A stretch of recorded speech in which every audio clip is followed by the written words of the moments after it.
एयान और अनाबिया, निषिद्ध जंगल की रोमांचक यात्रा। एक समय की बात है, एक शांत गांव में दो साहसी दोस्त रहते थे। एयान जो निडर और बेखौफ था, और अनाबिया जो बुद्धिमान लेकिन सतर्क थी। एक शाम जब सूरज पहाड़ियों के पीछे छिप रहा था, वे गांव के बुजुर्ग लोहार की कहानी सुनने बैठे। गहरे निषिद्ध जंगल में एक छिपा हुआ खजाना है, लोहार ने रहस्यमयी आवाज में कहा, लेकिन केवल वही इसे पा सकते हैं जिनके पास सच्ची हिम्मत हो। एयान की आंखें उत्साह से चमक उठी। हमें इसे जरूर खोजना चाहिए। अनाबिया ने थोड़ा झिझकते हुए कहा, यह खतरनाक हो सकता है एयान, लेकिन मुझे भी जाना होगा।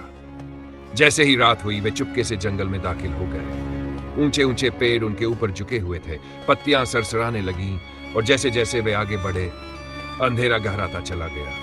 अचानक झाड़ियों में सरसराहट हुई, दोनों के कदम ठिठक गए। झाड़ियों से एक छोटा हिरन बाहर निकला, जिसकी पेशानी पर एक चमकता हुआ नीलमणि जड़ा था।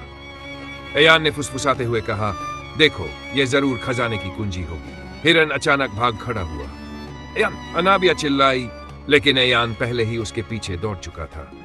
अनाबिया भी तेजी से उसके पीछे भागी।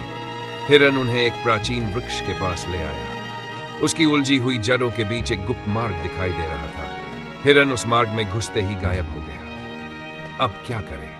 एयान ने धीमे स्वर में पूछा। अनाबिया ने आत्मविश्वास से कहा, अब लौटने का कोई रास्ता नहीं, हमें अंदर जाना होगा। दोनों धीरे धीरे उस मार्ग में घुस गए। अंदर एक सुनहरी रोशनी फैली हुई थी, और उनके सामने एक पुराना लकड़ी का संदूक रखा था। एयान ने उत्साह से उसे खोला, लेकिन अंदर सोना चांदी नहीं, बल्कि एक प्राचीन पत्र। अनाबिया ने पत्र खोलकर पढ़ा, सबसे बड़ा खजाना सोना नहीं, बल्कि वह हिम्मत है जो अज्ञात को खोजने के लिए निकलती है। एयान हल्के से हंसा, तो असली खजाना ये यात्रा ही थी, और यह तो बस शुरुआत है। हाथों में हाथ डाले वे जंगल से बाहर निकले, पहले से ही अपनी अगली रोमांचक यात्रा के सपने देखते हैं।